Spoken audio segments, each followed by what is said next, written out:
ফিজাস রান্নাঘরে সকলকে স্বাগত জানাই। আজকে একটা দারুণ স্বাদের লোভনীয় রেসিপি নিয়ে আপনাদের সামনে হাজির হয়েছি। আজকে দেখাবো রুই পোস্ত। ভীষণই সহজ আর ভীষণই কম উপকরণে এই রুই পোস্তটা আপনারা কিভাবে বাড়িতে বানিয়ে ফেলবেন তারই রেসিপি নিয়ে আজকে হাজির হয়েছি।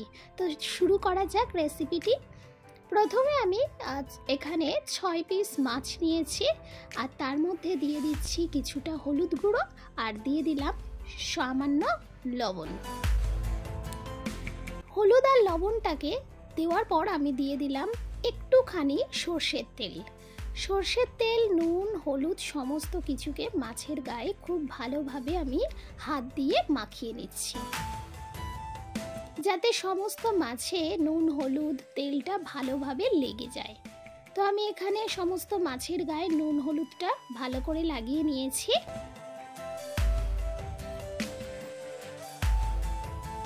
এইবারে রান্নাটি করার জন্য আমি সমস্ত উপকরণকে একসঙ্গে সাজিয়ে নিয়েছি। আমার যা যা ইনগ্রিডিয়েন্টস এখানে লাগবে সমস্ত কিছুকেই আমি রেডি রেখেছি। এইবারে আমি গ্যাসের ওপর একটা কড়াই বসিয়ে দিচ্ছি আর কড়াইতে দিয়ে দিচ্ছি কিছুটা পরিমাণে সর্ষের তেল। রান্নাটা কিন্তু অবশ্যই সর্ষের তেলে করতে হবে। তো প্রথমে আমি মাছগুলোকে ভেজে নেব সর্ষের তেলে।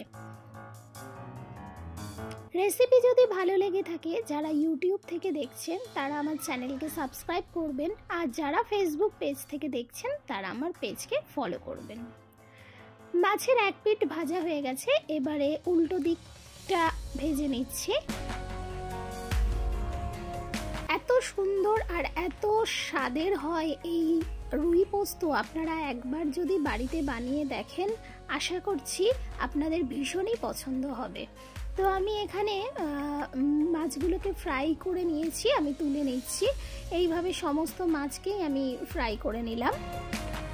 এইবারে এখানে আমি একটা পেস্ট তৈরি করে নেব। তার জন্য আমি এখানে একটু ভিজিয়ে রাখছি হচ্ছে পোস্ত আর কাজু বাদাম।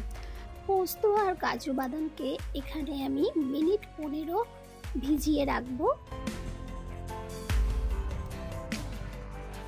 সমস্ত মাছ ভাজা কমপ্লিট হয়ে গেছে। এইবার ওই তেলেতেই সামান্য পরিমাণে একটুখানি তেল অ্যাড করে নিচ্ছি। এবারে আমি দিয়ে দিচ্ছি পেঁয়াজ। পেঁয়াজটাকে দিয়ে ভালো করে নাড়াচাড়া করে পেঁয়াজটা সিদ্ধ হওয়া পর্যন্ত অপেক্ষা করতে হবে। যতক্ষণ না লাল লাল হয়ে আসে ততক্ষণ আমাকে অপেক্ষা করতে হবে। এই ফাঁকে আমি এই পেস্টটা রেডি করে ফেলছি। পেঁয়াজ লাল লাল হয়ে গেছে, এইবারে আমি দিয়ে দিচ্ছি টমেটো পেস্ট। এখানে 2টো মিডিয়াম সাইজের টমেটো নিয়েছি, আমি পেস্ট করে দিয়েছি। আর এখানে দিলাম কিছুটা কাঁচা লঙ্কা বাটা। টমেটো আর কাঁচা লঙ্কাকে পেঁয়াজের সঙ্গে খুব ভালোভাবে রান্না করে নিতে হবে 2 মিনিটের মতো, যাতে কাঁচা গন্ধটা আর টমেটো থেকে যে জলটা ছাড়বে সেটা যাতে একটু ড্রাই হয়ে আসে। এবারে দিয়ে দিলাম 1 চামচ আদা বাটা, 1 চামচ রসুন বাটা দিয়ে আবারও ভালো করে আদা রসুনের কাঁচা গন্ধটা চলে যাওয়া পর্যন্ত আমাকে নাড়াচাড়া করতে হবে। এইবার দিয়ে দিলাম স্বাদ মতো লবণ, দিয়ে আবারও একটু নাড়াচাড়া করে নিচ্ছি।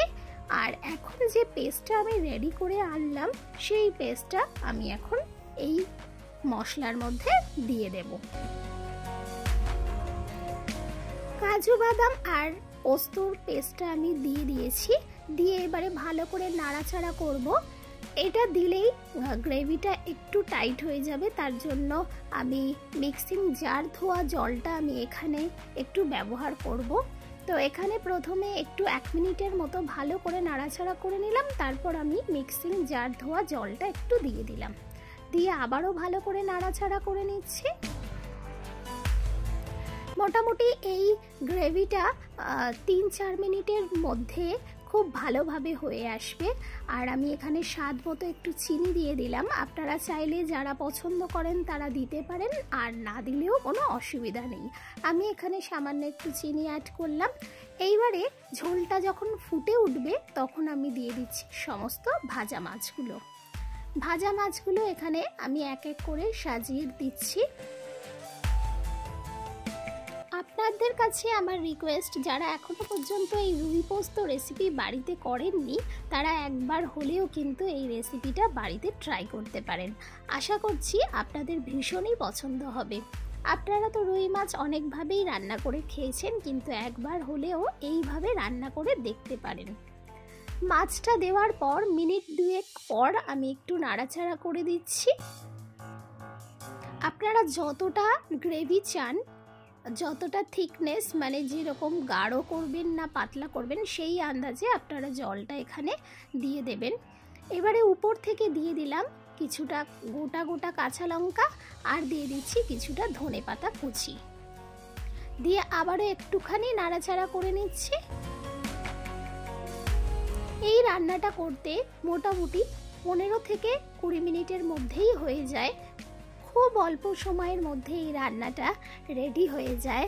আপনাদের বাড়ি কখনো যদি গেস্ট এসে থাকে তাহলে এই রেসিপিটি করে কিন্তু গেস্টদের খাওয়াতে পারেন। আশা করছি তাদের ভীষণই পছন্দ হবে। তো এখানে রেসিপিটি রেডি হয়ে গেছে। এইবারে আমি আপনাদের সার্ভ করে দেখাচ্ছি যে কত সুন্দর হয়েছে। একদম লোভনীয় রেসিপি আর অসাধারণ স্বাদের।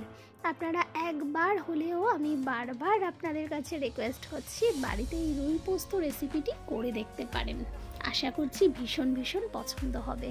আর আমার এই রেসিপি আপনাদের কাছে কেমন লাগলো অবশ্যই কিন্তু কমেন্ট করে জানাবেন। আপনাদের যদি ভালো লেগে থাকে তাহলে একটা লাইক করবেন আর সাবস্ক্রাইব করে আমার পাশে থাকবেন। আরও সুন্দর সুন্দর রেসিপি পাওয়ার জন্য আমার চ্যানেলের ওপর আপনাদের চোখ রাখতে হবে। আশা করছি আরও সুন্দর সুন্দর রেসিপি আপনারা আমার থেকে পেয়ে থাকবেন। আজকের মতো এখানেই বিদায় নিলাম। আবারও দেখা হবে নতুন কোনো রেসিপির সঙ্গে। ততক্ষণের জন্য সবাই ভালো থাকবেন, সুস্থ থাকবেন আর আমার পাশে থাকবেন। আর অবশ্যই কিন্তু কমেন্ট করে জানাবেন রেসিপি কেমন হয়েছে।